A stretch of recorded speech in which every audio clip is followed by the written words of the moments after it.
టీవీ7 news కి స్వాగతం. ఆదోని మండలం పరిధిలోని చిన్న హరివాణం గ్రామంలో 2 గ్రామ పంచాయతీలకు సంబంధించిన వాటర్ ట్యాంక్ కూలిపోయిన వాటర్ ట్యాంకును ఆదోని ఎమ్మెల్యే పార్థసారథి పరిశీలించడం జరిగింది. మీడియా సమావేశంలో ఎమ్మెల్యే పార్థసారథి మాట్లాడుతూ 13 సంవత్సరాల కిందట కట్టినటువంటి వాటర్ ట్యాంకు నిన్నటి రోజు కుప్పకూలిపోవడం చాలా బాధాకరమైన విషయమని, భగవంతుని దయ వల్ల ఈ ప్రమాదంలో గ్రామ ప్రజలకు, పిల్లలకు ఎవరికి ఎలాంటి ప్రమాదం జరగలేదు. 2 గ్రామ పంచాయతీలకు త్రాగునీరు ఉపయోగపడే వాటర్ ట్యాంకు కుప్పకూలిపోవడంతో త్రాగునీరు సమస్య 2 రోజులు తీవ్రతంగా ఉంటుందని, 2 రోజుల లోపల పైప్ లైన్లు రిపేర్ చేసి గ్రామంలో త్రాగునీటి సమస్య లేకుండా చేస్తారని భరోసా కల్పించారు. కొత్తగా వాటర్ ట్యాంకు కూడా కట్టిస్తారని, 13 సంవత్సరాలకే కట్టిన వాటర్ ట్యాంకు కుప్పకూలిపోవటంలో ఎంత నాణ్యత కట్టారో ఒక్కసారి ఆలోచించండి అంటూ ప్రభుత్వం నుంచి వచ్చినటువంటి డబ్బును కాంట్రాక్టర్లు కక్కుర్తి పడకుండా నాణ్యతతో పనిచేస్తే 10 కాలాల పాటు ఉంటుంది. ఇలా కట్టని వాటర్ ట్యాంకులు కూలిపోయినవి అంటే ప్రజాధనాన్ని ఎంత దుర్యోగం అవుతుందో ఒక్కసారి ఆలోచించండి. 13 సంవత్సరాలకి కూలిపోయిన వాటర్ ట్యాంకు కాంట్రాక్టర్లు ఎవరు, అధికారులు ఎవరు పూర్తిగా విచారిస్తానని, నా హయాంలో అలా జరగడానికి వీల్లేదు. 60 నుంచి 40 సంబంధించినటువంటి ఈ 2 కుటుంబాల కాంట్రాక్టర్లు ఎవరు ఉన్నారో వీళ్ళు చేసిన పనులు అన్నీ ఇట్లా ఉంటుంది. నేను కట్టి చూపిస్తా, సుమారుగా 50 నుంచి 100 సంవత్సరాలుగా వచ్చేటట్లుగా నేను చేసి చూపిస్తా అని ఎమ్మెల్యే పార్థసారథి మాట్లాడటం జరిగింది. ఈ కార్యక్రమంలోని తెలుగుదేశం పార్టీ నాయకులు గుడిసె కృష్ణమ్మ, బీజేపీ నాయకులు కొనిగిరి నీలకంఠ, కూటమి కార్యకర్తలు, ఎంపీడీఓ గీతా, వాణి, సచివాలయం సిబ్బంది పాల్గొన్నారు. అందరికీ నమస్కారం. ఈరోజు చిన్న హరివానంకి వచ్చాము. నిన్ననే ఒక ఇబ్బంది పరిస్థితి, ఇక్కడ దుర్ఘటన లాంటిది. మనుషులకి ఎవరికి ఏమీ కాలేదు దేవుడి దయ వల్ల. కానీ ఇక్కడ ఉన్న ఓవర్ హెడ్ ట్యాంకు ఎప్పుడో 13 సంవత్సరాల కింద కట్టింది. నాకు అది కూడా ఆశ్చర్యంగా అనిపిస్తుంది. 13 సంవత్సరాల ముందే కట్టినటువంటి ట్యాంకు కుప్పకూలిపోయింది నిన్న వర్షానికి, అలాగే కిందకి పడిపోయింది. మన అదృష్టం ఏంటంటే ఊర్లో ఎవరికి ఎటువంటి ప్రమాదం జరగలేదు. ఆ సమయంలో అక్కడ మనుషులు లేరు, వర్షం పడుతూ ఉండొచ్చు. అంత 5 నిమిషాల ముందే ట్యాంకును పోయి పైకి ఒకసారి మనిషి చూసి వచ్చాడు, కుప్పకూలిపోయింది. అందువల్ల ఈ విషయాన్ని తెలుసుకున్న వెంటనే ఈ రోజు పొద్దున్నే నేను ఇక్కడికి వచ్చినాను. ఆ ట్యాంకు వాడిని పరిశీలించాను. పూర్తిగా కొలాప్స్ అయింది. వెంటనే చర్యలు మొదలు పెట్టాం. ఆ ట్యాంకును జేసీబీలతో కొట్టి చిన్న చిన్న ముక్కలుగా తీసి బయటికి పడేస్తాం. అలాగే వెంటనే ఊరికి నీళ్లు కావాలి కాబట్టి అక్కడ ఉన్నటువంటి మంచినీటి లైన్స్ అన్నిటిని డైరెక్ట్ లైన్ గా ఇచ్చి పంపులతో ఊర్లో గ్రామస్తులకి నీళ్ల సమస్య లేకుండా వెంటనే సరిచేస్తాం. ఈ రోజు రేపట్లోనే సరిచేస్తాం. తర్వాత ఇక్కడ నేరుగా పంపు చేయాలంటే కొంచెం వాటర్ సమస్య ఉందని మా నాయకులంతా చెప్తా ఉన్నారు.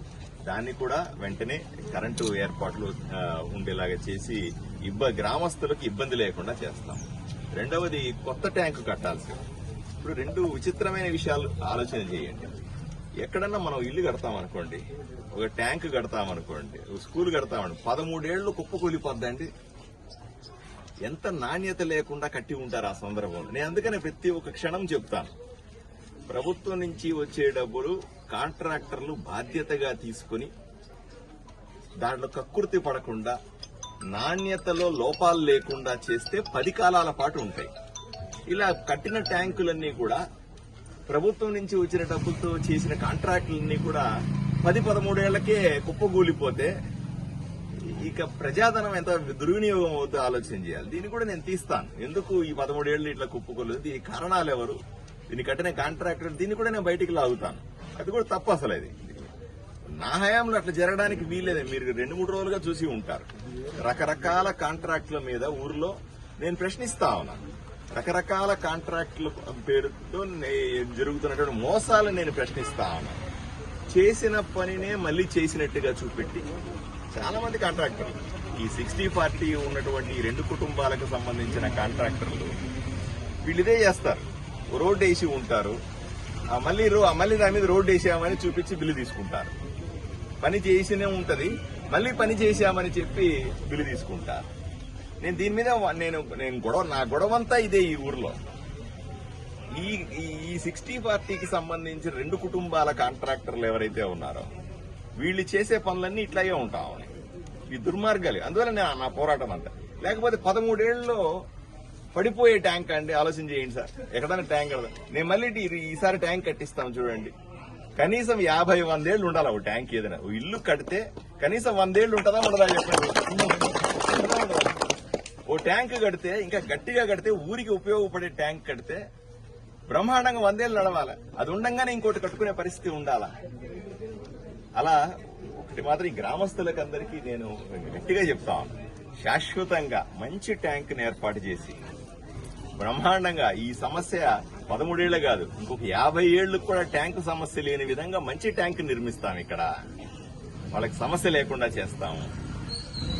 రాబోయే రోజుల్లో మంచి ప్లేస్ చూసి దానికి తగ్గ ఎస్టిమేట్లు వెంటనే ఇచ్చి అది యుద్ధ ప్రాతిపదికన చేయిస్తాము. ఇది ఎప్పుడో వేస్తాము 2 ఏళ్లకు 3 ఏళ్లకు అనట్లే.